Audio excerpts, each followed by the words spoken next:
मित्रों, आज सुबह मैंने एक पोस्ट किया था जिस पर कुछ कमेंट आए थे, जिनमें एक महाशय जी के कमेंट को मैं यहाँ पे थोड़ा मेंशन करना चाहूँगा।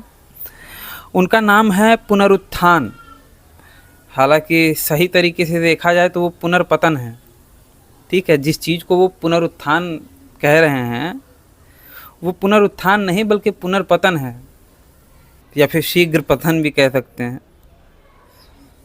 खैर, मैंने पोस्ट किया था जिसमें लिखा था, ऊपर इंग्लिश में लिखा था, आफ्टर रीडिंग द बाइबल, और वहाँ पे सरदार खान का फ़ोटो था, गैंग्स ऑफ वासेपुर वाला, और वो कहता है ना, चाबी कहाँ है चाबी। तो उसी वाले सीन को मैंने मीम बना के वो किया था, जहाँ पे मैंने नीचे लिखा था कि कहाँ लिखा है यीशु प्रेम करता है, आफ्टर रीडिंग बाइबल। तो उस पर जनाब कमेंट कर रहे हैं और कह रहे हैं, उन्होंने बाइबल यूहन्ना 3:16 का वचन दिया है, लिखा है, क्योंकि परमेश्वर ने जगत से ऐसा प्रेम रखा कि उसने अपना एक लौता पुत्र दे दिया, ताकि जो कोई उस पर विश्वास करे, शब्दों पे गौर कीजिए, विश्वास करे जो कोई, जो नहीं विश्वास करेगा उसके लिए नहीं, जो बेगुनाह हो भले से लेकिन अगर विश्वास नहीं कर रहा तो उसके लिए नहीं, जो हिंदू है उसके लिए नहीं, जो विश्वास करे। ठीक है, जो कोई उस पर विश्वास करे वह नाश न हो। ठीक है, तो जीसस सबसे प्यार करते हैं ऐसा कहा जाता है। ठीक है, जीसस कहते हैं ना प्रचार करने वाले कि जीसस आपसे प्यार करता है। हम तो हिंदू हैं, फिर भी वो प्रचार करने आते कहते हैं कि जीसस हमसे प्यार करता है। और यहाँ पे ये वचन क्या कह रहा है कि ताकि जो कोई उस पर विश्वास करे वह नाश न हो। अगर विश्वास करेगा तो ही नाश न हो, अगर विश्वास नहीं किया तो नाश होगा। अनपेक्षित रूप से ये बात इनडायरेक्टली तो यही कही जा रही है। अच्छा, आगे कहा जा रहा है, परंतु अनंत जीवन पाए। अब अनंत, ना तो जीसस ना जीसस का बाप अनंत के भाव को समझ ही नहीं सकते। खैर वो दूसरी बात है, लेकिन ये बात जो कही है इन्होंने, उनके लिए मैं कहना चाहूँगा शीघ्र पतन जी को कि भैया आपको जो है ना दूरदृष्टि दोष है और दिमाग में आपके निकट दृष्टि दोष है, इसीलिए आप चीज़ को समझ नहीं पाए हैं। मैंने क्या कहा है कि बाइबल पढ़ने के बाद ये पता चलता है कि कहीं पर भी ये नहीं लिखा है कि यीशु प्रेम करता है। अगर सही तरीके से देखा जाए तो कहीं पे नहीं लिखा है कि यीशु हमसे प्रेम करता है, मुझसे प्रेम करता है, जैसा कि प्रचारित किया जाता है यीशु की पीआर टीम के द्वारा। ठीक है, इसलिए मैंने वो पोस्ट किया था, और आप बता रहे हो, जिसका रेफरेंस दे रहे हो उसमें तो गड़बड़ियां हैं ही। ठीक है, फिर भी कहा क्या जा रहा है कि यहोवा कह रहे हैं, वो यीशु नहीं कह रहे हैं, जबकि मैंने यीशु के संबंध में बात कही थी।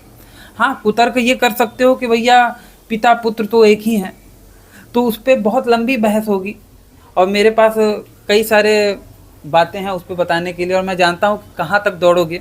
ठीक है, मुल्ला की दौड़ मस्जिद तक होती है, पंडित की दौड़ मंदिर तक होगी, तो पास्टर की दौड़ चर्चवाई तक होगी ना, और कहाँ तक होगी। तो मैं जानता हूँ कहाँ तक भागोगे। तो वो बात जहाँ तक आप कह रहे हैं ना कि वो यहोवा के लिए बात कर रहे हैं, और यहोवा ने जगत से ऐसा प्रेम किया कि उसने इकलौता पुत्र कुर्बान कर दिया, बलिदान कर दिया। बलिदान के बारे में तो कई सारी बातें मैंने आप लोगों को बता रखी हैं, और मेरे कई सारे वीडियो भी हैं कि भैया बलिदान पे क्या आप प्रश्न कर सकते हैं जिनसे ये कभी भी, जिन पर ज़िंदगी में उत्तर नहीं दे पाएंगे।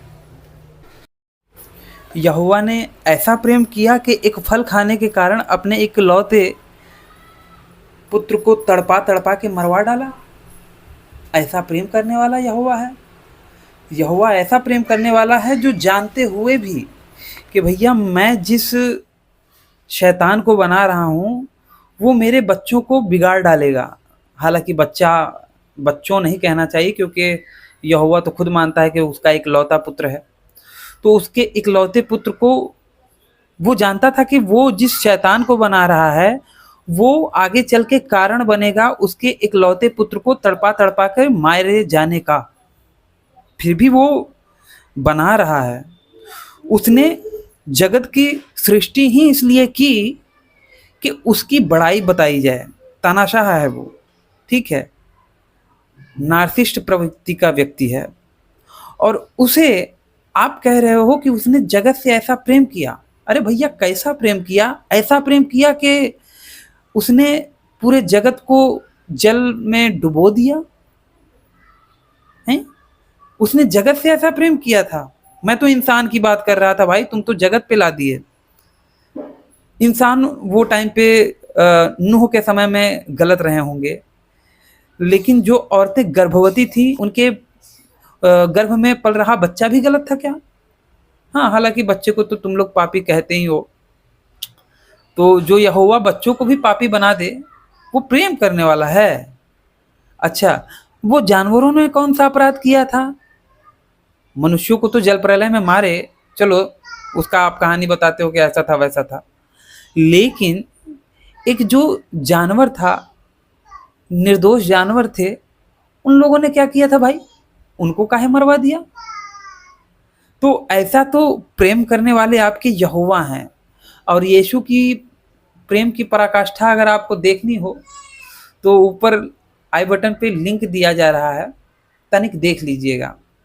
थोड़ा सा आपके ज्ञान चक्षु जो हैं वो खुल जाएंगे, ठीक है। थोड़ा सा बाइबल ढंग से रीड कीजिए। कुछ चुनिंदा जो प्रचारित किए जाते हैं वचन, उनके आधार पे सत्य को मत समझिए, ठीक है।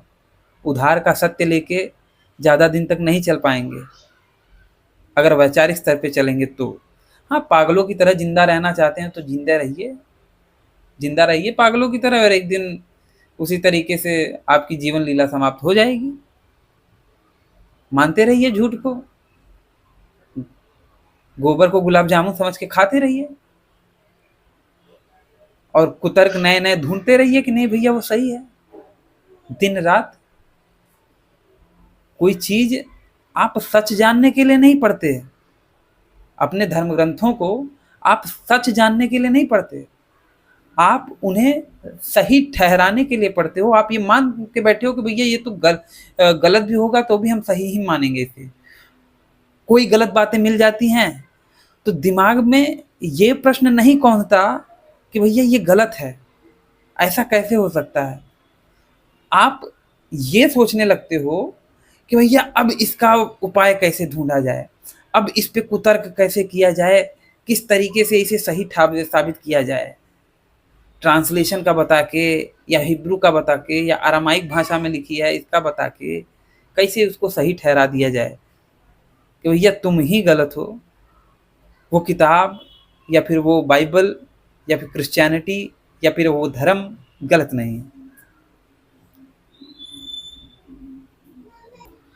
विचार कीजिए, विचार कीजिए, तभी आप मनुष्य कहलाएंगे।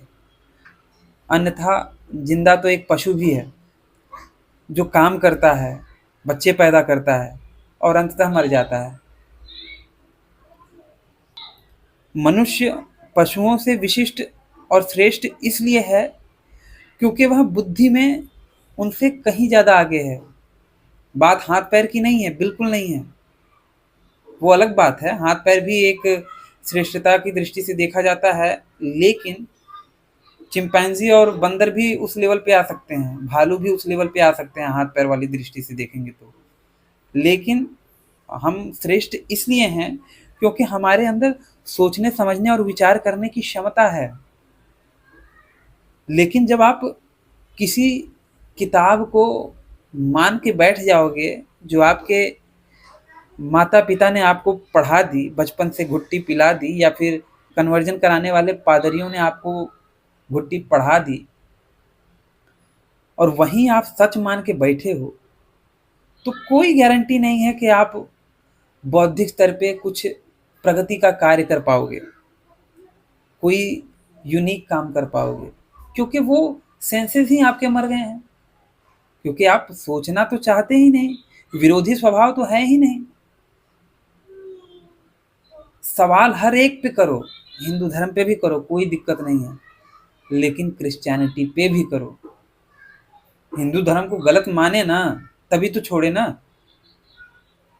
हिंदू धर्म में तो नहीं देखे कि नहीं भैया इसमें गीता में गलत बता दिया गया, वेदों में गलत बता दिया गया, तो हम अब इस पे इसको सही ठहराने के हिसाब से करेंगे, और जो भी श्लोक है इसको हम कैसे कुतर्क करके सही साबित कर दें। उस पे तो ऐसा नहीं सोचे। बाइबल में बड़ा मन लगा रहे हो। कारण यह है कि एक जगह से तो आ गए हो, अब दोबारा गलती भी कर दो, ये गलत भी होगा। आपका हाल वो है, वैसा है कन्वर्ट होने वाले लोगों का हाल, कि भैया कोई रहता है जो लव मैरिज करता है और जो बीवी रहती है वो गड़बड़ निकलती है, ज़्यादा दिन तक उनकी शादी चल नहीं पाती, दूसरी शादी फिर से करता है, बीवी तब भी अच्छी नहीं मिलती, लेकिन क्या करे, पहली वाली को छोड़ चुका रहता है, लोग वैसे ही हंसते रहते हैं या फिर मजाक लेते रहते हैं या फिर जो भी बातें हैं, और उन्हीं के कारण दूसरी वाली को भी आप उसकी गलतियों को भी सही मान लेते हो और निभाते हो उसके साथ कि भैया जो भी है गलत है लेकिन मेरा है। अरे छोड़ दो ना, आप जिंदगी अच्छे से बिता सकते हो। तो जरा विचार कीजिए, क्योंकि विचार करने से ही आप मनुष्य हैं। विचारों का मंथन यही है। आप देख रहे हैं वैचारिक मंथन। मैं हूं आशीष चौरसिया। वीडियो को अंत तक देखने के लिए आप सबका बहुत बहुत धन्यवाद। और वीडियो को लाइक मत करना, क्योंकि अगर लाइक कर देंगे तो शायद आप पे यहोवा नाराज हो जाएं। और कमेंट बिल्कुल मत करना, नहीं तो अल्लाह जिब्राइल भेज के आपकी तशरीफ़ लाल करवा सकता है। और सब्सक्राइब तो बिल्कुल ही मत करना, नहीं तो आपके ऊपर पहाड़ टूट पड़ेगी और कयामत आ जाएगी, जलजला आ जाएगा। इसलिए सब्सक्राइब बिल्कुल मत करना। वीडियो को अंत तक देखने के लिए आप सबका बहुत बहुत धन्यवाद। नमस्ते जी, जय श्री राम, जय माँ भारती।